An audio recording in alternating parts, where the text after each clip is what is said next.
नमस्कार, मैं हूं नारायण शर्मा और आप देख रहे हैं AINS न्यूज 24 चैनल। अब खबरें विस्तार से। रायपुर से लगे नगर पालिका परिषद अमलेश्वर में दिन दहाड़े लूट के साथ हत्या के मामले ने पूरे इलाके में दहशत फैला दी है।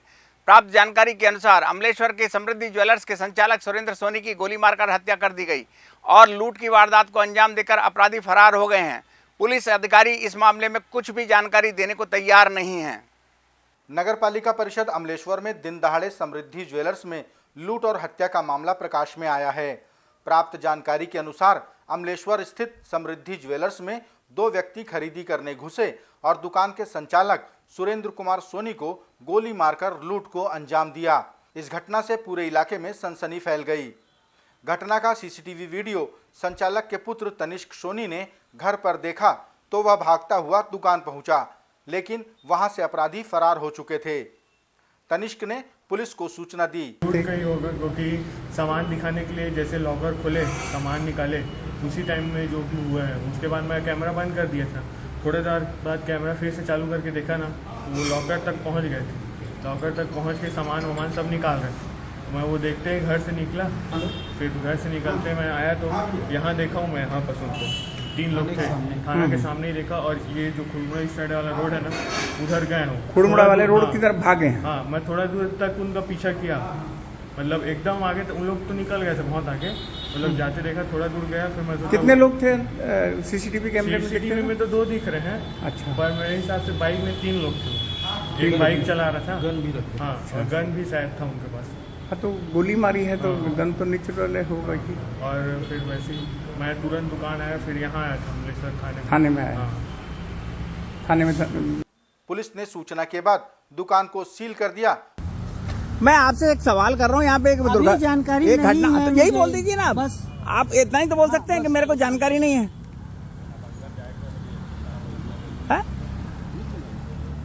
अब आपको लिखित में परमिशन के लिए दे, पहले आपको आवेदन। आप रिकॉर्डिंग बंद करिए। अखिल भारतीय कांग्रेस कमेटी के राष्ट्रीय अध्यक्ष के चुनाव में उम्मीदवार रहे शशि थरूर ने कार्यकर्ताओं को धन्यवाद दिया। उन्होंने कहा कि कार्यकर्ताओं के बलबूते ही यह पार्टी आगे जाएगी और एक दिन सत्ता पर काबिज होगी। अखिल भारतीय कांग्रेस कमेटी के राष्ट्रीय अध्यक्ष के निर्वाचन में मल्लिकार्जुन खड़गे के साथ मैदान में रहे शशि थरूर को तकरीबन 1000 वोट प्राप्त हुए, जिसके लिए उन्होंने सभी को धन्यवाद दिया। उन्होंने उन कार्यकर्ताओं की तारीफ की जिन्होंने मतदान किया।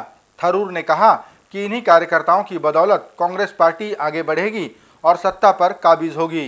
मैं बहुत आभारी हूं कि इतने सारे कांग्रेस कार्यकर्ताओं ने मुझे समर्थन दिए, जिनमें से 1000 से ज्यादा मतदान देने वाले हमारे डेलीगेट्स भी थे और बहुत सारे जो शायद वोट देने का हक नहीं था लेकिन कांग्रेस पार्टी की भलाई के लिए काम करने वाले मुझे हर प्रदेश में आके समर्थन दिए, मेरे साथ निकले और हर जगह में जैसे अब आज भी देखते हैं मेरे साथ रुक के मुझे जिस किस्म के मॉरल सपोर्ट दिए, मैं इसके लिए आभारी हूं।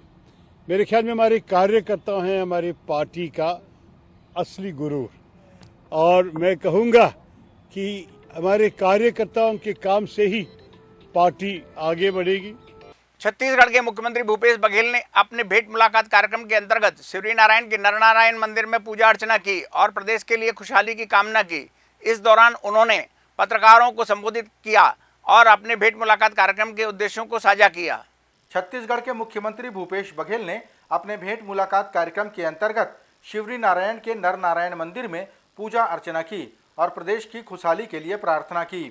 शिवरी नारायण में ही मुख्यमंत्री ने एक पत्रकार वार्ता को भी संबोधित किया, जहां उन्होंने बताया कि राम वन पथ गमन परिपथ के लिए पहले चरण में कौशल्या धाम चंदखुरी और शिवरी नारायण का चयन किया गया है, जहां विकास कार्य प्रारंभ हैं।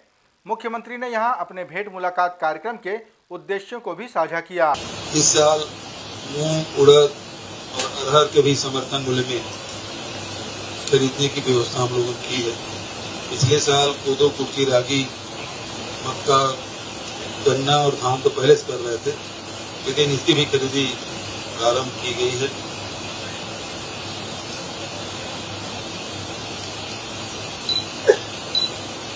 इस साल गोबर के साथ साथ गोमूत्र भी खरीदी की व्यवस्था हम लोगों ने की है और मुझे खुशी है कि चांपा जांजगीर जिला इसमें सबसे ऊपर है और भी तेजी आएगी ये उम्मीद करता हूँ। और 3 दिन पहले ही 11 नए अनुभाग और 25 नए तहसील की शुरुआत हमने की ताकि सभी तक न्याय पहुँचे। ये वादा हमने किया था और न केवल न्याय पहुँचाया है बल्कि हमें खुशी है कि त्वरित गति से न्याय पहुँचाने में सफल भी रहे। छत्तीसगढ़ भारतीय जनता पार्टी के नेता प्रतिपक्ष नारायण चंदेल ने जांजगीर जिले के गोठान में 10 गायों और बेमेतरा जिले के गोठान में 7 गायों की मौत का आरोप लगाया। नेता प्रतिपक्ष के आरोप पर छत्तीसगढ़ कांग्रेस के प्रवक्ता सुशील आनंद शुक्ला ने कहा कि भारतीय जनता पार्टी के नेता गायों पर राजनीति करते हैं और वह झूठे आंकड़े पेश करते हैं। भारतीय जनता पार्टी के नेता प्रतिपक्ष नारायण चंदेल ने गौठानों में गायों की मौत पर सरकार के पास कोई इंतजाम नहीं होने का आरोप लगाया। चंदेल ने बताया कि जांजगीर जिले के पोड़ी दलहा गांव के गौठान में 17 अक्टूबर को 10 गायों की मौत हुई और बेमेतरा जिले के बेरला विकासखंड के सरदा गांव के गौठान में 7 गायों की मौत हुई है। ये जांजगीर चांपा जिले के पोड़ी दलहा में 10 गायों की 17 तारीख को मौत हुई है गौठान में।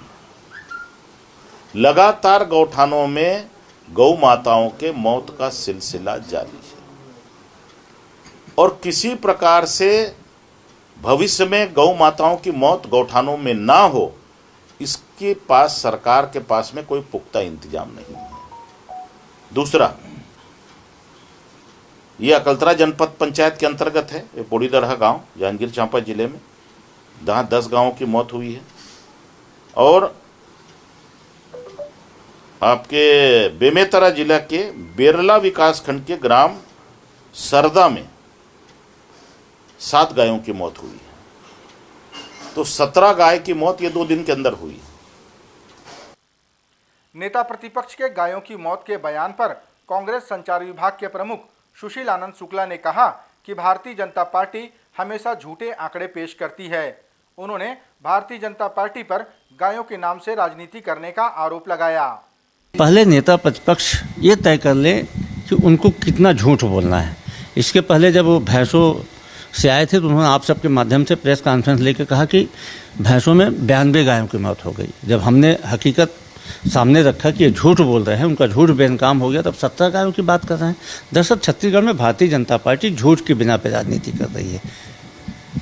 गौ सेवा के नाम पे गौशालाओं का अनुदान खाने वाले भारतीय जनता पार्टी के नेता, जिनके कवर्धा में, बेमेतरा में, बालोद में, महासमुंद जिले में इनके नेताओं ने गौशालाओं का अनुदान लेके गायों की हत्या करवाई थी, गायों को मछली का चारा बनाया था।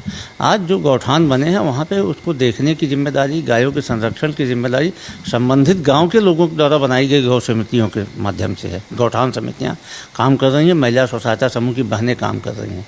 तो भारतीय जनता पार्टी के राष्ट्रीय नेता इसकी तारीफ कर रहे हैं, छत्तीसगढ़ के नेता मुद्दा नहीं है तो इसकी बुराई कर रहे हैं। अखिल भारतीय कांग्रेस कमेटी के राष्ट्रीय अध्यक्ष मल्लिकार्जुन खड़गे के चुने जाने पर भारतीय जनता पार्टी ने टिप्पणी की, जिस पर बोलते हुए राष्ट्रीय अध्यक्ष मल्लिकार्जुन खड़गे के बेटे ने कहा कि यह उनकी पार्टी का आंतरिक मामला है। उन्होंने भारतीय जनता पार्टी से ही उनके अध्यक्षों की नियुक्ति पर सवाल किया। मल्लिकार्जुन खड़गे के अखिल भारतीय कांग्रेस कमेटी के राष्ट्रीय अध्यक्ष चुने जाने पर भारतीय जनता पार्टी की टिप्पणी पर बोलते हुए उनके बेटे प्रियंक खड़गे ने कहा कि यह उनकी पार्टी का आंतरिक मामला है। भारतीय जनता पार्टी अपने अध्यक्षों की नियुक्ति के बारे में बताए। उन्होंने बिना चुनाव के ही अध्यक्षों की नियुक्ति पर भारतीय जनता पार्टी को आड़े हाथों लिया। मेरा एक ही सवाल है बीजेपी से, अगर आपके पार्टी में आंतरिक लोकतंत्र है तो आपका जेपी नड्डा जी जो अभी जो रीइलेक्ट हुए हैं कि रीसेलेक्ट हुए हैं वो पहले बता देना चाहिए ना, क्योंकि हमारा इंटरनल प्रोसेस से उनका क्या लेना देना है। और जो भी है, राहुल गांधी जी ने बोला कि ये जिम्मेदारी किसी और को सौंपा जाए, तभी तो इलेक्शन हो रहा है। अभी तरूर जी ने भी इलेक्शन कंटेस्ट किया है, ऑल्सो खड़गे साहब ने इलेक्शन कंटेस्ट किया है। तो अभी तो डेलीगेट्स ने खड़गे साहब के फॉर आशीर्वाद दिया है, तो आगे देखेंगे क्या। छत्तीसगढ़ ओलंपिक खेलों में हो रही मौत और दुर्घटनाओं को लेकर भारतीय जनता पार्टी के नेता प्रतिपक्ष ने अव्यवस्था और बिना तैयारी के छत्तीसगढ़ ओलंपिक खेल शुरू करने का आरोप लगाया, जिस पर बोलते हुए कांग्रेस प्रवक्ता सुशील आनंद शुक्ला ने कहा कि भारतीय जनता पार्टी पीड़ावश ऐसी बयानबाजी कर रही है। छत्तीसगढ़िया ओलंपिक के खेलों में अब तक 2 खिलाड़ियों की मौत हो चुकी है और एक अस्पताल में है। खेल के दौरान हो रही दुर्घटनाओं को लेकर भारतीय जनता पार्टी के नेता प्रतिपक्ष नारायण चंदेल ने सरकार पर बिना तैयारी के ओलंपिक कराए जाने का आरोप लगाया। उन्होंने खेल के लिए उचित मैदान, उचित इलाज और खिलाड़ियों के रहने के लिए उचित आवास न होने की बात कही। जहां जहां छत्तीसगढ़िया ओलंपिक किया जा रहा है, भारी अव्यवस्था का आलम है। ये सिर्फ पेपर में एडवर्टाइज दिया जा रहा है। अगर उस पेपर के एडवर्टाइज के राशि को व्यवस्था में लगा देते तो शायद व्यवस्था हो जाती है। कुंडा गांव में घटना हुई, बच्ची की मौत हो गई। धर्मजयगढ़ में घटना हुई, आप ही बता रहे हैं कि फिर एक घटना हो गई। ये घटना तो जो प्रकाश में आया है वो है। ऐसी अनेक घटनाएं हो रही हैं। खाने की वहाँ व्यवस्था नहीं है, कोई मैदान की समुचित व्यवस्था नहीं है, उनके आवास की व्यवस्था नहीं है जो खिलाड़ी गए हैं, उनके इलाज की व्यवस्था नहीं है, फर्स्ट एड की व्यवस्था नहीं है। तो जब इनके पास तैयारी नहीं है तो मैं समझता हूं कि बिना तैयारी के इस प्रकार का आयोजन नहीं करना चाहिए। नेता प्रतिपक्ष के आरोप पर बोलते हुए कांग्रेस संचार विभाग के प्रमुख सुशील आनंद शुक्ला ने कहा कि खेल के दौरान दुर्घटना होना स्वाभाविक है। उन्होंने भारतीय जनता पार्टी के बयान को पीड़ावश बयानबाजी कहा। खिलाड़ियों में उत्साह का वातावरण है। छत्तीसगढ़िया ओलंपिक से प्रदेश के हर वर्ग में उत्साह का वातावरण है और ये हमारी जो पारंपरिक खेल हैं उनको बढ़ावा देने का काम है। लोगों के जीवन में एक नया रस भरने का काम मुख्यमंत्री भूपेश बघेल ने किया है। यदि कहीं पे कोई दुर्घटना हर खेलों में होती है। हमें अच्छे से याद है कि हमारे देश के होनहार खिलाड़ी थे, लांबा क्रिकेट के मैच के दौरान उनकी मौत हो गई तो क्या क्रिकेट का मैच बंद कर दिया गया? होती है दुर्घटना, उसके लिए व्यवस्था बनाई गई है। लेकिन छत्तीसगढ़िया ओलंपिक का आम छत्तीसगढ़िया मुक्त कंठ से प्रशंसा कर रहा है। मैं फिर बोल रहा हूँ कि भारतीय जनता पार्टी को पीड़ा इस बात की है कि 15 साल तक उन्होंने इन सारी चीज़ों को नहीं किया था। कभी भी उनको छत्तीसगढ़िया की अस्मिता की ओर ध्यान नहीं किया था। आज जब ये नई सरकार कर रही है तो उनको पीड़ा हो रही है। अखिल भारतीय कांग्रेस पार्टी के सदस्य और राज्यसभा सांसद रंजीता रंजन ने भारतीय जनता पार्टी पर आरोप लगाया कि वहां लोकतांत्रिक तरीके नहीं अपनाए जाते हैं। उन्होंने कहा कि वहां व्यक्तिगत फैसलों के आधार पर नियुक्तियां दी जाती हैं। कांग्रेस पार्टी की राज्यसभा सांसद रंजीत रंजन ने कांग्रेस पार्टी में लोकतांत्रिक तरीके से अध्यक्ष चुने जाने की बात कहते हुए भारतीय जनता पार्टी पर आरोप लगाया कि वहां लोकतांत्रिक तरीके नहीं अपनाए जाते, वहां व्यक्तिगत फैसलों के आधार पर नियुक्तियां की जाती हैं। हम उनसे आग्रह करते हैं कि आप भी अपनी पार्टी में लोकतंत्र लाए। जो प्रक्रिया कांग्रेस अपनाती रही है 125 साल पुरानी पार्टी से, आप भी कुछ सीखिए। मुझे खुशी है कि एक बहुत अनुभव वाला व्यक्ति आज कांग्रेस की बागडोर संभालने जा रहा है। छत्तीसगढ़ कांग्रेस पार्टी के प्रवक्ता सुशील आनंद शुक्ला ने कहा कि भारतीय जनता पार्टी के पास मुद्दों का अभाव है। उन्होंने आगामी चुनाव में इसी अभाव के चलते भारतीय जनता पार्टी को शिकस्त मिलने की बात कही। कांग्रेस पार्टी के बयान पर बोलते हुए भारतीय जनता पार्टी के नेता प्रतिपक्ष नारायण चंदेल ने कहा कि उनका मुद्दा सिर्फ कांग्रेस है। छत्तीसगढ़ प्रदेश कांग्रेस कमेटी के प्रवक्ता सुशील आनंद शुक्ला ने कहा कि भारतीय जनता पार्टी के पास मुद्दों का अभाव है। उन्होंने कहा कि 15 सालों तक जनता के साथ किए गए विश्वासघात के लिए उन्हें माफी मांगनी चाहिए। शुक्ला ने कहा कि मुद्दे के अभाव में भाजपा बहने वाली है। भाई आपके पास मुद्दे क्या है? आप पिछले 15 साल के कुशासन के लिए जनता से माफ़ी मांगने का साहस कब दिखाएंगे? आप जनता से रूबरू होने का जब अवसर था तब तो आप ब्लैक कैट कमांडो से घिरे हुए थे। सरकार से जाने के बाद भी भारतीय जनता पार्टी के जो वरिष्ठ नेता हैं उनसे उनके कार्यकर्ता नहीं मिल पाते हैं। तो ऐसे में कोई भी कमेटी बना लें, जब तक जनता का भरोसा, कार्यकर्ताओं का भरोसा नहीं जीत पाएंगे, कुछ हासिल होने वाला नहीं है। कांग्रेस के बयान पर बोलते हुए भारतीय जनता पार्टी के नेता प्रतिपक्ष नारायण चंदेल ने कहा कि हमारा एजेंडा हम तय करेंगे। उन्होंने साफ किया कि भारतीय जनता पार्टी का प्रदेश में अहम मुद्दा कांग्रेस ही है। छत्तीसगढ़ प्रदेश में कांग्रेस ही हमारे लिए सबसे बड़ा मुद्दा है। कांग्रेस का जो जन घोषणा पत्र है वो हमारा मुद्दा है। कांग्रेस की सरकार की जो कारगुजारियां हैं वो हमारा मुद्दा है। छत्तीसगढ़ में भ्रष्टाचार, करप्शन चरम सीमा पर है, वो हमारा मुद्दा है। इस प्रदेश में कानून और व्यवस्था नाम की कोई चीज नहीं है। छत्तीसगढ़ अपराधगढ़ बन गया है, वो हमारा मुद्दा है। यहां पग पग में मुद्दे हैं, मुद्दों की बौछार है और ये मुद्दा छत्तीसगढ़ की कांग्रेस सरकार ने हमको दिया है। इन्हीं सारे मुद्दों को लेकर हम जनता के बीच में जाने वाले हैं। बिलासपुर जिले के मौर्या ढाबा में हुई मारपीट का वीडियो सामने आया है। ढाबे में लगे सीसीटीवी कैमरे में कैद हुए इस वीडियो में लगभग आधा दर्जन लोग ढाबा संचालकों पर हमला करते दिख रहे हैं। प्राप्त जानकारी के अनुसार यह घटना बिलासपुर के तोरवा थाना क्षेत्र के कैलाश नगर की है। पुलिस ने सीसीटीवी फुटेज के आधार पर अपराध पंजीबद्ध कर लिया है और मामले की जांच कर रही है। छत्तीसगढ़ के बिलासपुर में स्थित मौर्या ढाबा में हुई मारपीट का वीडियो सामने आया है, जिसमें ढाबा संचालक और उसके पुत्र पर आदतन अपराधियों ने ताबड़तोड़ हमला कर दिया। अपना बचाव करने पिता पुत्र भी अपराधियों से जा भिड़े। पिता पुत्र को भारी पड़ता देख बदमाश वहां से 9-2-11 हो गए। इस हमले में मुख्य अपराधी घायल होकर अचेत गिर पड़ा। मामला तोरवा थाने के कैलाश नगर का बताया जा रहा है।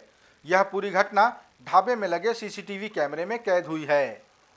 ये थे आज के प्रमुख समाचार। आप देख रहे थे AINS न्यूज़ 24 यूट्यूब चैनल। कल फिर मिलेंगे ताजा तरीन समाचारों के साथ। तब तक रोजाना की ताजा खबरों के लिए आप हमारे लोकप्रिय यूट्यूब चैनल AINS न्यूज़ 24 को सब्सक्राइब, लाइक और शेयर करना ना भूलें। नमस्कार।